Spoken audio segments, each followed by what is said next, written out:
एक गिरीश नामक व्यक्ति ओशो रजनीश को एक सवाल पूछता है, आचार्य जी, क्या मौत पर विजय पाई जा सकती है? इस पर ओशो रजनीश ने जवाब दिया, यह प्रश्न तभी उठा सकते हो जब मौत से तुम बहुत डरे हो। मौत पर विजय पानी है, क्या कभी विश्राम नहीं करना है?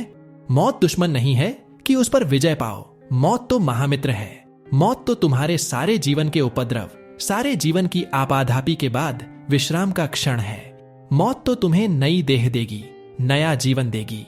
अगर कुछ पाठ लिए हों पुराने जीवन से तो नए जीवन में उनका उपयोग कर लेना। मौत तुम्हें एक अवसर देगी पुरानी आदतें छोड़ने, पुरानी देह के छोड़ने का।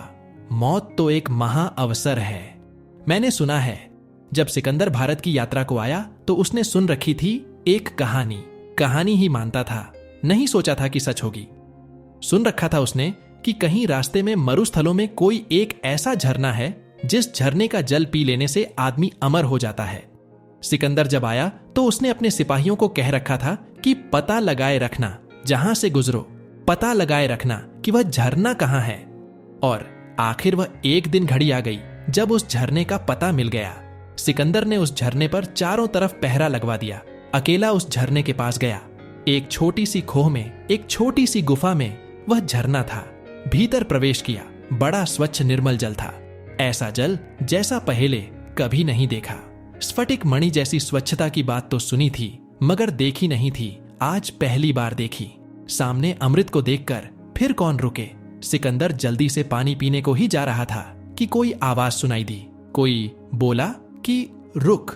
चारों तरफ देखा कि कौन है गुफा में। एक कौवा बैठा था। उस कौए ने कहा, रुक, मेरी सुन ले, मेरी कथा सुन ले, मेरी दुख की कथा सुन ले, फिर पीना। एक क्षण रुक जाएगा तो कुछ हर्ज नहीं होगा। एक तो कौवा और ऊपर से बोलता हुआ। भरी अंजलि छूट गई। सिकंदर भी एकदम घबरा गया और उसने पूछा कि तुम्हें क्या कहना है? उस कौए ने कहा, मुझे यह कहना है कि जैसे तू सिकंदर है आदमियों में, ऐसा ही मैं भी सिकंदर हूं कुओं में। मैंने भी कहानी सुनी थी और मैं भी खोज में निकला था और अंततः मैंने यह झरना पा लिया और मैंने जी भरकर पानी पी लिया। इस बात को हुए सदियां बीत गई। अब मैं मरना चाहता हूं और मर नहीं पा रहा हूं। सिर पटकता हूं, चोट नहीं लगती। पहाड़ से गिरता हूं, जिंदा का जिंदा। आग में चला जाता हूं, पंख नहीं जलते। जहर पीता हूं, असर नहीं होता। और अब मुझे मरना है। मैं थक गया, बहुत थक गया। अब कब तक जीता रहूं? किस लिए जीता रहूं? अब यह जिंदगी बहुत बोझ मालूम होती है। अगर तुम्हें कुछ पता हो ऐसी किसी जगह का जहां अमृत को काटने वाली दवा हो तो मुझे बता दो। और मेरी कथा सुनने के बाद भी अगर तुम्हें पीना हो तो पियो, लेकिन सोच लेना फिर मर ना सकोगे। और कहते हैं सिकंदर ने 2 क्षण सोचा और फिर भागा वहां से। भागा इसलिए कि कहीं प्रलोभन में पी ही न ले। ऐसा भागा कि उसने लौटकर पीछे नहीं देखा। कभी कोई उससे बात भी छेड़ता था उस झरने की तो वह बात नहीं करता था।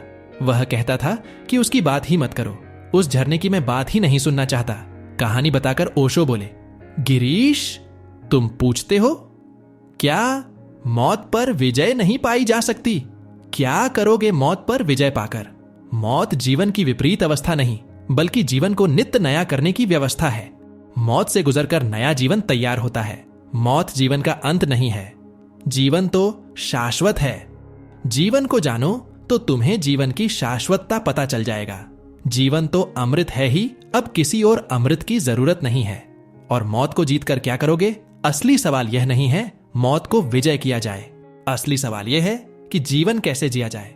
क्या फिजूल की बात पूछते हो तुम?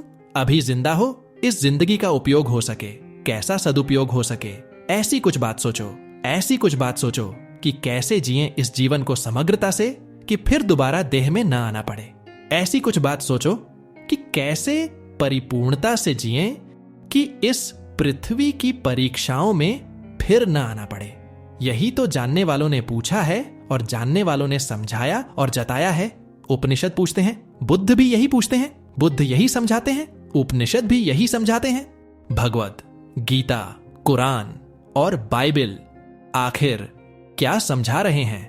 एक ही बात समझा रहे हैं कि देह में होना एक विराट आत्मा को एक बहुत संकीर्ण से स्थान में बंद करना है। यह एक सीमित परिमाण है।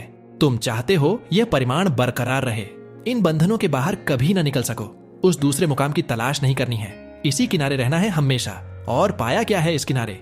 खोया है सिर्फ। मृत्यु को शत्रु मत मानो।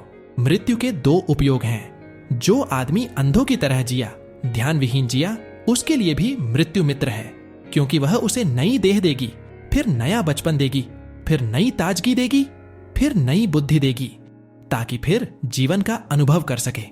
एक बार चूक गया, अगली बार न चूके। इसी आशा में परमात्मा दूसरा अवसर देगा। और जिस व्यक्ति ने जीवन को समग्रता से जिया, ध्यान पूर्वक जिया और जीवन को समाधि में रूपांतरित कर लिया, उसके लिए दूसरी देह नहीं मिलेगी। उसके लिए तो परम तत्व में विलीन होने का अवसर मिलेगा। वह तो उस विराट आकाश में लीन हो जाएगा, जैसे गंगा सागर में जाकर लीन हो जाती है। उस लीनता का आनंद लेगा। वह आनंद शाश्वत है, अनंत है। वहां सत्य है, वहां चैतन्य है, वहां परम आनंद है। देह नहीं होगी, सिर्फ बोध मात्र होगा, चिन्ह मात्र होगा। और अगर तुम्हें यहीं पृथ्वी पर वापस आना है तो घबराते क्यों हो? मौत यदि रुकती नहीं तो जन्म भी कभी रुकता कहां है। एक क्षण कुछ और है तो दूसरा क्षण कुछ और। रूप पल पल पर बदलता रहता है। यह अखंड विधान जग में नवसर्जन भी झुकता कहां है। यदि तुम्हारे वक्ष में है सांस, बाहों में भरा बल, काल सरिता की लहर पर आंख दो गतिचित्र निर्मल। सिंधु समझो, बिंदु पर यह बिंदु में चुकता कहां है? दुख, केवल दुख ही। यदि सत्य है तो और क्या है? अश्रु सिंचित हास, पुलकित जिंदगी। फिर और क्या है? जिंदगी का मोल केवल मौत से चुकता कहां है? मौत यदि रुकती नहीं तो जन्म भी कभी रुकता कहां है? ऐसे क्या घबराए हो? न मौत रुकती न जन्म रुकता। मौत और जन्म एक ही सिक्के के दो पहलू हैं। इधर मरे उधर जन्मे। जन्म हो गया तो मौत होगी, मौत हो गई तो जन्म होगा। सिर्फ उन लोगों को छोड़कर जो जाग कर मरेंगे। जो जाग कर मरेंगे वह न तो जन्मते हैं और न ही मरते हैं। वे उस परम तत्व को पा लेते हैं जिसका कोई जन्म नहीं, मृत्यु नहीं। उस शाश्वत का नाम ही परमात्मा है। ओशो कहते हैं, तुम परमात्मा को पाओ। मौत पर विजय पाकर क्या करोगे? क्या हाथ लगेगा? 100 साल की जिंदगी हो कि 700 साल की, 700 साल हो कि 7000 साल की, क्या होगा? तुम वहीं दोहराए जाओगे ना। इतना दोहराने से भी तुम्हें समझ नहीं आती। इन्हीं गड्ढों में फिर गिरोगे, यही भूलें फिर करोगे। नहीं, मौत पर विजय नहीं पानी है, जीवन पर विजय पानी है। और जीवन पर विजय किसे मिलती है? उसको मिलती है जो जीवन को समझ लेता है। हम अपने से ही अपरिचित जी रहे हैं। हमें यह भी पता नहीं कि हम कौन हैं और मौत को जीतना चाहते हैं। सबसे पहले अपने आप को जानो। हर वक्त पूछो एक प्रश्न, मैं कौन हूं? और बस इसका उत्तर खोज लो। तुम्हें अपना उत्तर खोजना होगा। अपना खुद का उत्तर ही सत्य है और अपना खुद का सत्य ही तुम्हें मुक्त कर सकता है। धन्यवाद।